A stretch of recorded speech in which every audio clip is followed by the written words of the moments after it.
Hello दोस्तों, मैं Sarla Yadav SY Hindi platform channel पर एक बार फिर से आप सभी का हार्दिक अभिनंदन करती हूं।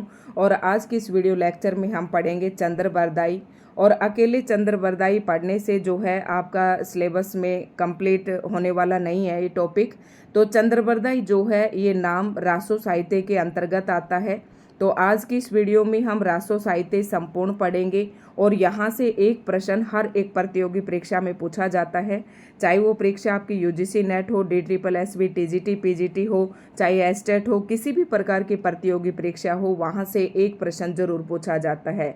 और पृथ्वीराज रासो तो एक बहुत ही इम्पोर्टेंट टॉपिक है अपने आप में, वहाँ से भी एक प्रश्न जरूर पूछा जाता है। और इससे पहले मैं इस सिलेबस में से ये है DSSB PGT हिंदी का सिलेबस है, DSSB। और जिसने इस सिलेबस की वीडियो नहीं देखी है वो भी देख ले। मैंने बिल्कुल डिटेल से जो ये सिलेबस है डिस्कस करके बता रखा है कि आपको कहाँ से पढ़ना है, क्या पढ़ना है। तो DSSB PGT हिंदी का सिलेबस है ये, और TGT हिंदी का वीडियो भी मैंने डाली हुई है, वो भी आप देख लें। तो मुझे उम्मीद है कि अब तक जितनी भी वीडियो मैंने डाली हैं वो सारी आपने देख ली होगी। ये जो आपके सिलेबस के अकॉर्डिंग ये जितने भी कवि हैं ये सारे, और यहाँ से लेकर यहाँ तक ये जितने भी कवि हैं ये सारे हम पढ़ा चुके हैं, और यहाँ तक निराला तक हम पढ़ चुके हैं। और आज की हमारी होगी क्लास नंबर 6, और अभी तक मैं 5 क्लासेस में डाल चुकी हूँ।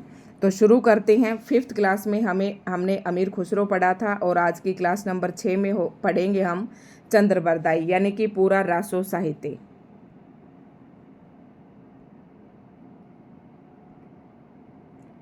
तो शुरू करते हैं रासो साहित्य की। और रासो साहित्य आज हम पढ़ेंगे, इसके अंतर्गत अनेक ग्रंथ हैं जो रासो साहित्य के अंतर्गत आते हैं और वहाँ से प्रश्न पूछा जाता है। तो आचार्य रामचंद्र शुक्ल ने रासो साहित्य का विवरण वीर गाथा काल के अंतर्गत दिया है। तो वीर गाथा काल के अंतर्गत दिया है आचार्य रामचंद्र शुक्ल जी ने।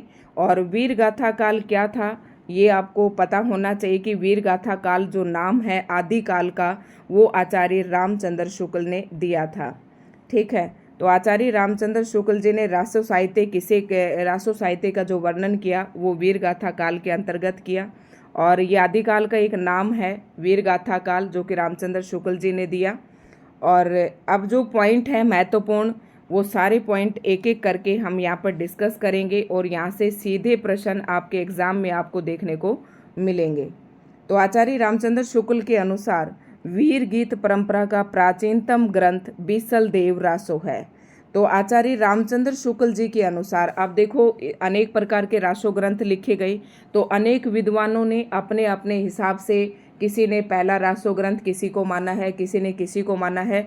तो ये सारा भी हम पढ़ेंगे। और रासो शब्द की जो व्युत्पत्ति है, यानी कि उत्पत्ति है, वो कहाँ से हुई, कहाँ से रासो शब्द आया, ये भी हम आज के इस वीडियो में पढ़ेंगे। तो यहाँ से भी प्रश्न कई बार बन जाता है कि रासो शब्द की व्युत्पत्ति कहाँ से हुई, किसने कहाँ से मानी है। तो एक एक पॉइंट आपको ध्यान से सुनना है। आचार्य शुक्ल के अनुसार वीर गीत परंपरा का प्राचीनतम ग्रंथ बीसल देव रासो है। पॉइंट नंबर 1 महत्वपूर्ण प्रश्न है, आपको नोट कर लेना है। दूसरा हम पढ़ेंगे कि विद्वानों ने रासो शब्द की व्युत्पत्ति किस ढंग से बताई है। तो ये तो विद्वान है जिन्होंने रासो शब्द की व्युत्पत्ति बताई, और किस मूल शब्द से रासो बना है ये हम यहाँ पर देखेंगे। जैसे कि गारसा दत्तासी का कहना था कि रासुई जो शब्द था उसी से ही रासो बना है, उसी से ही रासो बना है। और रासो के अंतर्गत आती कौन सी रचनाएं हैं? जो ग्रंथ चरित्र प्रधान है, जिसमें वीर गाथा का वर्णन है, वो जो सारे ग्रंथ हैं वो रासो साहित्य के अंतर्गत आते हैं। तो गारसा दत्तासी ने रासुई शब्द से रासो शब्द की व्युत्पत्ति मानी है, ये आपको ध्यान रखना है। हर प्रसाद शास्त्री ने राज यश शब्द से माना है, और नरोत्तम स्वामी ने रासक शब्द से माना है। अब यहाँ पर आप कंफ्यूज हो जाएंगे, लेकिन एक बहुत ही अच्छी ट्रिक है, मैं आपको बताती हूँ कि गारसा दत्तासी जो थे, इनका ये मानना था कि जो रासो ग्रंथ मिले हैं उन सभी में रासुई यज्ञ का वर्णन किया गया है। कहीं ना कहीं यज्ञ बहुत ज़्यादा, मतलब हर एक ग्रंथ में यज्ञ का वर्णन मिलता है। तो इन्होंने माना कि उसी यज्ञ से इस शब्द की उत्पन्न हुई होगी, रासुई यज्ञ से ही रासुए यज्ञ से ही रासो शब्द की उत्पत्ति हुई होगी। तो ये बात मानना है गारसाद तासी का। और हर प्रसाद शास्त्री ने राजयश से माना है, और नरोत्तम स्वामी रासक से माना है इन्होंने, और ये रसिक से आएगा यहाँ पर, रसिक से। और कबीराज श्यामल दास ने रहस्य से, और काशी प्रसाद जायसवाल का मानना है कि रहस्य शब्द से रासो शब्द की व्युत्पत्ति हुई है। तो जो इम्पोर्टेंट है वो आपको ध्यान रखना है, एक गारसाद तासी का याद रखना है, नरोत्तम स्वामी का याद रखना है, और उसके बाद आचार्य रामचंद्र शुक्ल जी जो है रसायन यानी कि रास या रासो, रसायन शब्द से जो है रासो शब्द की व्युत्पत्ति मानते हैं आचार्य रामचंद्र शुक्ल जी। और ये मोस्ट इम्पोर्टेंट पॉइंट है, यहाँ से प्रश्न बनने की संभावना है। दूसरे, नंद दुलारी वाजपेयी ने रासो शब्द की व्युत्पत्ति रास शब्द से माना है। तो ये ऐसे प्रश्न हैं कि आपको थोड़ा सा इन्हें याद रखना पड़ेगा, तभी आपका प्रश्न सही होगा। हजारी प्रसाद द्विवेदी ने रासक शब्द से माना है, और ये भी इम्पोर्टेंट है कि आचार्य हजारी प्रसाद द्विवेदी जी ने रासो शब्द की व्युत्पत्ति किस शब्द से मानी है। तो आचार्य हजारी प्रसाद द्विवेदी जी ने रासक से। याद कैसे रखेंगे, जैसे हजारी प्रसाद, तो इसमें आ की मात्रा ज़्यादा आ रही है, तो रासक रे में भी आ की मात्रा है। तो ये मैंने इसी तरीके से ध्यान में रख रखी थी कि रासक शब्द से हजारी प्रसाद द्विवेदी जी ने माना है, और रसायन रामचंद्र शुक्ल जी ने माना है। रामायण रसायन, रामायण में किसका नाम आता है, रामचंद्र जी का। तो रसायन रामायण इस तरीके से करना कि रामचंद्र शुक्ल जी ने रसायन से माना है। और उसके बाद नरोत्तम स्वामी का रसिक से माना है। तो नरोत्तम स्वामी, स्वामी में ई की मात्रा है और ये भी ई की मात्रा है। और गारसाद तासी का तो मैंने आपको कारण ही बता दिया कि इन्होंने किस कारण से माना था, तो शायद आपको अच्छे से याद हो जाएंगे। दूसरा, एक महत्वपूर्ण संभावना रहती है कि नंद दुलारी वाजपेयी जी ने कहाँ से इसकी व्युत्पत्ति माना है, तो रास से मानी है। अब रासलीला होती थी उसमें कृष्ण लीला के अंतर्गत, तो नंद दुलारे का संबंध, नंद का संबंध किससे है, कृष्ण जी से, और कृष्ण जी क्या करते थे, रासलीला करते थे। तो इस प्रकार से आपको सारे पॉइंट्स याद हो जाएंगे। नेक्स्ट पॉइंट आता है, रामस्वरूप चतुर्वेदी ने रस या राउस शब्द से रासो शब्द की व्युत्पत्ति माना है, और दशरथ शर्मा ने रासक से, और माता प्रसाद गुप्त ने तो रासक से, और गणपति चंद्रगुप्त ने रासक से। तो ये कुछ महत्वपूर्ण पॉइंट्स थे, बाकी जो महत्वपूर्ण थे वो मैंने आपको बता दिए और समझा दिए, ट्रिक भी बता दी। अब यहाँ से जितने भी आपके रासो साहित्य हैं, रासो ग्रंथ है, तो एक एक ग्रंथ आपको पढ़ने की जरूरत नहीं है। यहाँ पर जो आपके रासो ग्रंथ है और उनसे जो महत्वपूर्ण प्रश्न पूछे जाते हैं वो सारे यहाँ पर हम इकट्ठे करके लाए हैं। तो आप यहाँ से देखना, इससे बाहर आपका प्रश्न नहीं पूछा जाएगा। फिर भी अगर आप चाहते हैं कि मैम पृथ्वीराज रासो को अलग से बताइए, परमाल रासो को अलग से बताइए, तो इसकी मैं थोड़ी सी डिटेल से वीडियो डाल दूंगी। अगर आप चाहते हैं तो कमेंट जरूर कीजिए। और शॉर्ट में अगर आप पढ़ना चाहते हैं, इनसे संबंधित जितने भी प्रश्न हैं वो यहाँ पर दिए गए हैं, लेकिन आप डिटेल चाहते हैं तो आप कमेंट करके जरूर बताएं। तो रासो साहित्य की प्रमुख रचनाकार व रचना आचार्य शुक्ल के अनुसार है। ठीक है, कौन कौन से हैं, आचार्य रामचंद्र शुक्ल जी ने माना है। तो सबसे पहला आता है दलपति विजय, और इनकी रचना है खुमान रासो।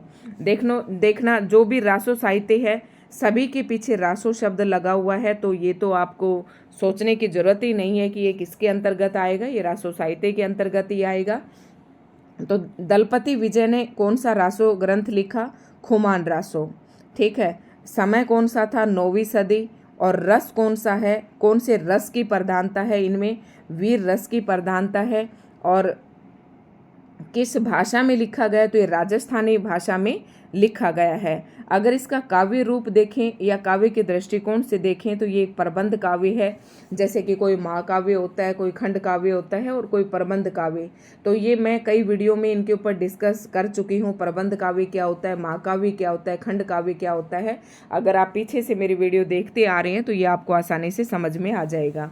तो आपका प्रश्न यहीं से बनेगा कि दलपति विजय की रचना कौन सी है, खुमान रासो, 9वीं शताब्दी इसका समय है, वीर रस की प्रधानता है, राजस्थानी भाषा में ये लिखा गया है और प्रबंध काव्य है ये। दूसरा आता है नरपति नाला। तो नरपति नाला ने लिखा बीसल देव रासो, वेरी मोस्ट इम्पोर्टेंट, इसका वैसे ही पूछा जाता है, अति महत्वपूर्ण है ये। और समय जो है 1212 ईस्वी है और श्रृंगार रस है। श्रृंगार नरपति नाला बीसल देव रासो ने लिखी और इसमें श्रृंगार रस है। ठीक है, ये एक विरह काव्य है, ये भी ध्यान रखना थोड़ा सा, इसे विरह गीत भी कहते हैं। और ये 4 खंडों में है, इसमें 4 अध्याय की अगर बात करें तो ये 4 खंडों में बटा हुआ है और काव्य रूप है, वीर गीत है ये।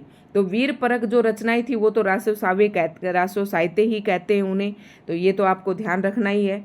तो दलपति विजय याद कैसे रखेंगे, देखो ट्रिक बताती हूँ कि पूरा दल जो मिल जाता है, अपनी देशी भाषा में कहते हैं ना इसको, तो बड़ा खुमार सा चढ़ रहा है। तो खुमार कब चढ़ता है, जब पूरा एक दल सा बन जाता है तो वो लड़ने के लिए तैयार हो जाते हैं, तो खुमान रासो।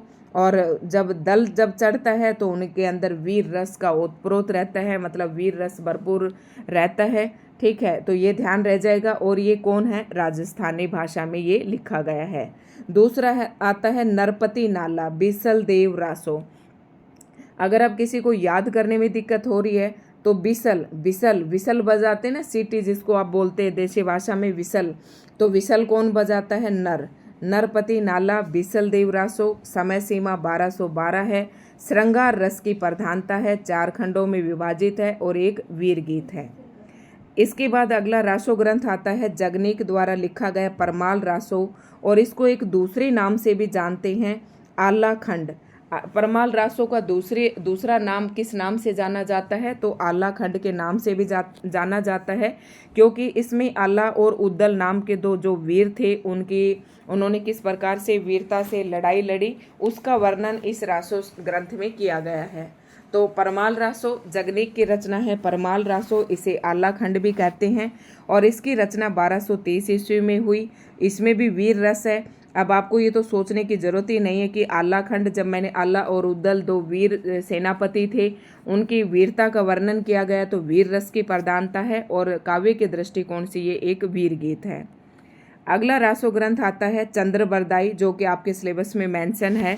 चंद्रबरदाई नाम से दिया गया है कि चंद्रबरदाई को आपको पढ़ना है तो आपको पृथ्वीराज रासो भी अच्छे से पढ़ना है। और पृथ्वीराज रासो जो इसके बाद क्लास नंबर 7 आएगी उसमें मैं अकेला आपको पृथ्वीराज रासो पढ़ा दूंगी, कि आपका जो मन में कोई प्रश्न है या डाउट है वो ना रहे।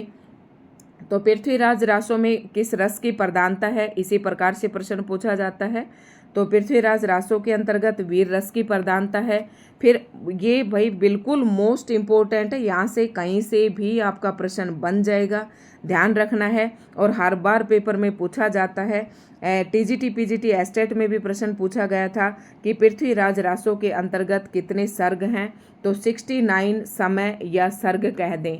तो समय या सर्ग मतलब रासो साहित्य के अंतर्गत इसे समय कहा गया है पृथ्वीराज रासो के अंतर्गत। वैसे जिसे हम अध्याय कहते हैं उसे ही यहाँ पर क्या कहा गया है, चंद्रबरदाई के द्वारा समय कहा गया है। कहीं कहीं पर हम सर्ग भी कहते हैं, तो एक ही बात है, चाहे अध्याय कहे, चाहे सर्ग कहे, चाहे समय कहे। तो चंद्रबरदाई द्वारा रचित जो पृथ्वीराज रासो है वो डिंगल भाषा में लिखा गया। डिंगल और पिंगल 2 भाषाएं हैं। तो डिंगल होता है ब्रज भाषा प्लस राजस्थानी मिश्रित, तो उसे डिंगल भाषा कहते हैं। ये भी कई बार पेपर में पूछ लेते हैं। और अपभ्रंश प्लस जो ब्रज भाषा है वो होती है आपकी, अपभ्रंश प्लस ब्रज भाषा वो आपकी पिंगल होती है, और अपभ्रंश प्लस राजस्थानी तो वो आपकी डिंगल भाषा होती है। और जो पृथ्वीराज रासो है काव्य रूप अगर देखें तो ये प्रबंध काव्य है। तो सारे प्रश्न यहाँ पर बने हुए हैं, बिल्कुल नोट्स की तरह हैं, आप नोट डाउन कर ले। और केदारनाथ भट्ट के द्वारा रचित जो जयचंद प्रकाश है, कई लोग इन्हें भी रासो साहित्य के अंतर्गत लेते हैं। तो ये 1224 में लिखा गया वीर रस की प्रधानता है और प्रबंध काव्य है। उसके बाद इम्पोर्टेंट आता है ये सारंगधर का, तो ये था हमीर रासो इम्पोर्टेंट है, ये भी प्रबंध काव्य है। कई बार ऐसे पूछ लेते हैं कि हमीर रासो किसकी रचना है, तो ये सारंगधर की है।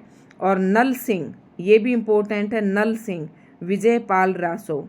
तो ये कैसे आप याद रखेंगे कि नल, जैसे कि कोई आदमी है नल तो उसकी विजय हुई, ठीक है, ऐसे आप इसकी ट्रिक रखेंगे। वीर रस की प्रधानता है, इसमें भी 42 छंद हैं और वीर गीत है, तो लगभग एक जैसे है, प्रबंध काव्य है या वीर गीत है, और ज़्यादातर वीर रस की प्रधानता है। लेकिन ये आपको ध्यान रखना है कि जो बीसल देवरासो था इसमें श्रृंगार रस की प्रधानता है। नेक्स्ट है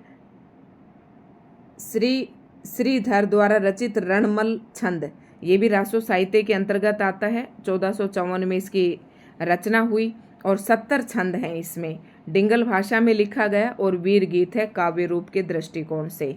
तो आई होप आपको ये अच्छे से समझ में आ गए होंगे। अभी हम जो इन रासो साहित्य से जो सीधे तौर पर प्रश्न बनते हैं, जो आपको परीक्षा में देखते ही प्रश्न पत्र को आपको सीधे दिमाग में आएगा कि हाँ ये तो मैम के द्वारा करवाए गए हैं, आप ऐसा महसूस करेंगे, तो सीधे प्रश्न यहाँ से आपको मिलने वाले हैं। इन प्रश्नों को बिल्कुल भी आपको छोड़ना नहीं है। आचार्य रामचंद्र शुक्ल ने लिखा है चंद्रबरदाई। अब देखो चंद्रबरदाई के बारे में आपको एक भी पॉइंट नहीं छोड़ना है, क्योंकि आपके सिलेबस में चंद्रबरदाई जो है बिल्कुल स्पष्ट रूप से लिखा गया है कि चंद्रबरदाई रासो साहित्य के अंतर्गत आपको पढ़ना है। तो आचार्य रामचंद्र शुक्ल जी ने क्या लिखा है कि चंद्रबरदाई हिंदी के प्रथम महाकवि माने जाते हैं और इनका पृथ्वीराज रासो हिंदी का प्रथम महाकाव्य है। वेरी मोस्ट इम्पोर्टेंट, आप जितने स्टार लगाएं इस पे लगा सकते हैं, बहुत ही महत्वपूर्ण है। तो इसे नोट डाउन कर लें और बिल्कुल अपने दिमाग में बैठा लें कि पृथ्वीराज आचार्य रामचंद्र शुक्ल जी के अनुसार हिंदी का प्रथम महाकाव्य किसे माना जाता है, तो पृथ्वीराज रासो को माना जाता है। और पहला कवि किसे मानते, जब ग्रंथ पृथ्वीराज रासो को पहला महाकाव्य माना गया है तो इसका राइटर है वो स्वाभाविक सी बात है कि हिंदी का प्रथम महाकवि माना जाएगा। तो ये दोनों पृथ्वीराज रासो को पहला ग्रंथ और चंद्रबरदाई को पहला कवि हिंदी का प्रथम महाकवि माना है, तो ये आचार्य रामचंद्र शुक्ल जी ने माना है। मिश्र बंधुओं ने लिखा है हिंदी का वास्तविक, देखो इन्होंने अपने अपने हिंदी साहित्य का ग्रंथ लिखा था। मिश्र बंधुओं ने मिश्र बंधु विनोद लिखा था और आचार्य रामचंद्र शुक्ल जी ने हिंदी साहित्य का इतिहास लिखा था, और उस हिंदी साहित्य के इतिहास का हवाला देते हुए ही ये बात कही गई है और इसी प्रकार से आपके पेपर में पूछी जाती है। तो मिश्र बंधुओं ने लिखा है हिंदी का वास्तविक प्रथम महाकवि चंद्रबरदाई को ही कहा जा सकता है। देखो पृथ्वीराज आचार्य रामचंद्र शुक्ल जी ने भी चंद्रबरदाई को पहला कवि माना, मिश्र बंधुओं ने भी चंद्रबरदाई को ही माना है। और अब बात आती है कि पृथ्वीराज रासो को कई विद्वान तो ऐसे हैं जो प्रमाणिक मानते हैं और कई जो विद्वान हैं वो अर्ध प्रमाणिक मानते हैं। पृथ्वीराज रासो है ये, तो कई कवि तो इसे प्रमाणिक रचना मानते हैं, कई अप्रमाणिक मानते हैं और कई इसे अर्ध प्रमाणिक मानते हैं। मतलब इसकी प्रमाणिकता पर संदेह है और यहाँ से भी प्रश्न एक जरूर पूछा जाता है और नाम देकर पूछा जाता है कि फला विद्वान ने इसे क्या माना है, प्रमाणिक माना है या अर्ध प्रमाणिक माना है। तो ये विद्वानों के बीच में मतभेद है और मतभेद अपने अपने इस मत से उन्होंने क्या क्या मत दिया है वो हम देखते हैं। तो श्याम सुंदर दास जी जो है इसे प्रमाणिक मानते हैं। आपको याद इस प्रकार से रख लेना है कि श्याम, मिश्र बंधु, मोहन लाल, विष्णु पांड्या और कर्नल टाड, ये जो चार जो विद्वान हैं इन सभी ने क्या माना है, चारों पांचों ने पृथ्वीराज रासो को एक प्रमाणिक रचना माना है, जिसमें श्याम सुंदर दास भी है।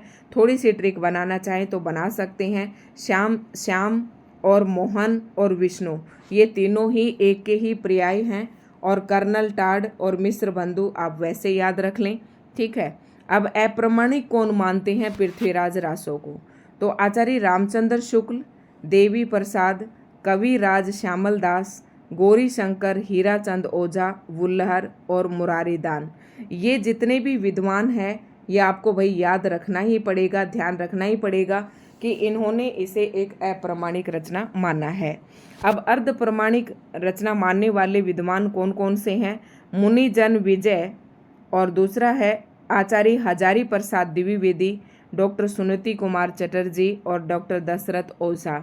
अब यहाँ से अगर आप सारे ना भी रटें तो मोस्ट इम्पोर्टेंट तो ये है कि आचार्य हजारी प्रसाद द्विवेदी जी ने पृथ्वीराज रासो को प्रमाणिक माना है या अर्ध प्रमाणिक माना है या अप्रमाणिक माना है। तो आचार्य हजारी प्रसाद द्विवेदी ने पृथ्वीराज रासो को एक अर्ध प्रमाणिक रचना माना है। अब आपसे प्रश्न यहाँ से ये पूछ सकते हैं कि आचार्य रामचंद्र शुक्ल जी ने पृथ्वीराज रासो को क्या माना है, तो इन्होंने अप्रमाणिक माना है। देखो, आचार्य रामचंद्र शुक्ल जी ने पृथ्वीराज रासो को रासो ग्रंथ का पहला जो है कवि तो माना है और उसे पहला महाकाव्य माना है। चंद्रबरदाई को पहला कवि माना है और पृथ्वीराज रासो को पहला महाकाव्य माना है, लेकिन उसे अप्रमाणिक माना है। तो और प्रमाणिक मानने वालों में एक नाम मुख्य रूप से है श्याम सुंदर दास और मिश्र बंधु। ये महत्वपूर्ण है। बाकी आप सारे करना चाहें तो आप सारे भी कर सकते हैं। इसके अलावा अब हमारे पास कुछ और बहुत ही महत्वपूर्ण प्रश्न है जो एग्ज़ाम के दृष्टिकोण से काफ़ी महत्वपूर्ण है। ये और देख लेते हैं। काफ़ी छोटा सा ही टॉपिक है, बहुत ज़्यादा बड़ा नहीं है। और यूजीसी नेट में भी यहाँ से प्रश्न पूछा जाता है। जब मैंने यूजीसी नेट का एग्ज़ाम दिया था तो ये प्रश्न पूछा गया था, पृथ्वीराज रासो को सुख सखी संवाद के रूप में किसने कहा है। तो यही प्रश्न सेम पूछा गया था और मुझे ये प्रश्न कहीं से भी नहीं मिले थे। इस प्रकार के कंटेंट मैंने जिस बुक से पढ़ा था उस बुक में भी नहीं है। चाहे आप प्रतियोगिता साहित्य सीरीज को उठा ले, चाहे अशोक तिवारी की किसी भी बुक को उठा लो, तो ये जो प्रश्न है बहुत ही महत्वपूर्ण है। अच्छे कंटेंट हैं यहाँ पर, तो आप अपने नोट्स में इन्हें लिख लें। पृथ्वीराज रासो में 68 छंदों का प्रयोग किया गया है। मुख्य छंद हैं, अभी देखो आपको कंफ्यूज नहीं होना है, 68 तो छंद बताए हैं, लेकिन सर्ग कितने थे इसमें, समय या अध्याय कितने थे, वो 69 थे। 68 छंदों का प्रयोग किया गया है। मुख्य छंद कौन कौन से पृथ्वीराज रासो के, ये आप ध्यान रखें तो रख लें, नहीं तो ज़्यादा जरूरी नहीं है। तो कवित, छप्पे, दोहा, तोमर, त्रोटक, गाहा और आर्या। तो ये ज़्यादातर नहीं पूछते हैं, लेकिन हाँ ये जरूर पूछते हैं कि चंद्रबरदाई को किस छंद का विशेषज्ञ माना जाता है। तो चंद्रबरदाई, पृथ्वीराज रासो लिखी थी चंद्रबरदाई ने, तो इनको छप्पे छंद का विशेषज्ञ माना जाता है। ये महत्वपूर्ण प्रश्न है। जो क्वेश्चन महत्वपूर्ण है वो मैं आपको साथ साथ बता रही हूँ। अगला जो पॉइंट है, इस पर यूजीसी नेट चाहे किसी भी प्रकार की प्रतियोगी परीक्षा हो, हर परीक्षा में ये पूछा जाता है। यूजीसी नेट में जब पूछा गया तो मोस्ट इम्पोर्टेंट प्रश्न बन जाता है। तो आचार्य हजारी प्रसाद द्विवेदी ने पृथ्वीराज रासो को सुख सखी संवाद के रूप में रचित माना है। सुख सखी संवाद कहा है पृथ्वीराज रासो को। डॉक्टर वुलर ने सर्वप्रथम कश्मीरी कवि जयानक कृत पृथ्वीराज विजय के आधार पर सन 1875 में पृथ्वीराज रासो को अप्रमाणिक घोषित किया। तो वुलर की बात हम पहले ही कर चुके हैं कि वुलर ने इसे अप्रमाणिक माना, लेकिन किसके आधार पर अप्रमाणिक माना कि एक कश्मीर के कवि थे और कवि का नाम था जयानक, और जयानक ने लिखी थी पृथ्वीराज विजय, और इसका हवाला देते हुए वुलर ने पृथ्वीराज रासो को अप्रमाणिक माना है। पृथ्वीराज रासो को चंद्रबरदाई के पुत्र जलन ने पूर्ण किया। वैसे पृथ्वीराज रासो जो ग्रंथ है उसे चंद्रबरदाई पूरा नहीं कर पाए थे, तो ये प्रश्न भी पूछा जाता है कि पृथ्वीराज रासो को किसने पूरा किया। तो उन्हीं के पुत्र जलहन ने पूर्ण किया था, मतलब पूरा लिखा था इसे बाद में। और डॉक्टर बच्चन सिंह ने लिखा है ये पृथ्वीराज रासो एक राजनीतिक महाकाव्य है। ये भी मोस्ट इम्पोर्टेंट प्रश्न है कि पृथ्वीराज रासो को राजनीतिक महाकाव्य किसने कहा। तो ये डॉक्टर बच्चन ने कहा, और दूसरे शब्दों में राजनीति की महाकाव्यात्मक त्रासदी भी है। ये राजनीति की महाकाव्यात्मक त्रासदी कह दे या राजनीतिक महाकाव्य कह दे, तो ये किसने कहा, डॉक्टर बच्चन ने कहा। इस प्रकार से आपको ध्यान रखना है। तो पृथ्वीराज रासो को पूरा किया उनके पुत्र जलन ने, और राजनीतिक महाकाव्य की त्रासदी कही है डॉक्टर बच्चन ने। और हिंदी में सर्वप्रथम 12 मासा का वर्णन नरपति नाला कृत बिसल देव रासो में मिलता है। वेरी मोस्ट इम्पोर्टेंट प्रश्न पीजीटी और टीजीटी एग्जाम में, चाहे ये टॉपिक छोटा हो, लेकिन यहाँ से एक प्रश्न जरूर बनने की संभावना रहती है यूजीसी नेट में भी। तो हिंदी में सर्वप्रथम 12 मासा का वर्णन, 12 मास का मतलब महीने, 12 महीने होते हैं ना, इनका वर्णन नरपति नाला, तो मैंने अभी बताया था नर क्या बजाते हैं, बिसल बजाते हैं। तो नरपति नालाकृत जो बिसल देव रासो है, इसमें सर्वप्रथम 12 मासों का वर्णन मिलता है। कै माद वद, वेरी मोस्ट इम्पोर्टेंट। एक बार स्क्रीनिंग एग्जाम का एक पेपर था, उसमें भी मैंने देखा था, ये पूछा गया था कि कै माद वद किसका एक सर्ग है, किस ग्रंथ का एक सर्ग है। तो ये भी पृथ्वीराज रासो का एक महत्वपूर्ण समय है या सर्ग कह सकते हैं। तो आपसे पूछे तो कंफ्यूज नहीं होना है। सर्ग मैंने अभी बताए थे आपको कि पृथ्वीराज रासो के अंदर 69 सर्ग हैं, जिनमें से एक सर्ग का नाम है कैमाद वध। जब ये महत्वपूर्ण है तभी इसको अलग से दिया गया है। आचार्य शुक्ल ने वीर काव्य परंपरा का प्रथम ग्रंथ बिसलदेव रासो को स्वीकार किया है, और प्रथम ग्रंथ बिसलदेव रासो को और प्रथम जो कवि है वीर काव्य परंपरा का, ठीक है, वो रासो काव्य का था। और परमाल रासो में आला उद्दल नामक 2 सरदारों की वीरता का वर्णन है। ये मैंने आपको पहले ही बताया, इसलिए इसे आला खंड के नाम से भी ये प्रसिद्ध है। और आला खंड को सर्वप्रथम सन 1865 ईस्वी में फर्रुखाबाद के तत्कालीन जिलाधीश चार्ल्स इलियट ने प्रकाशित करवाया था।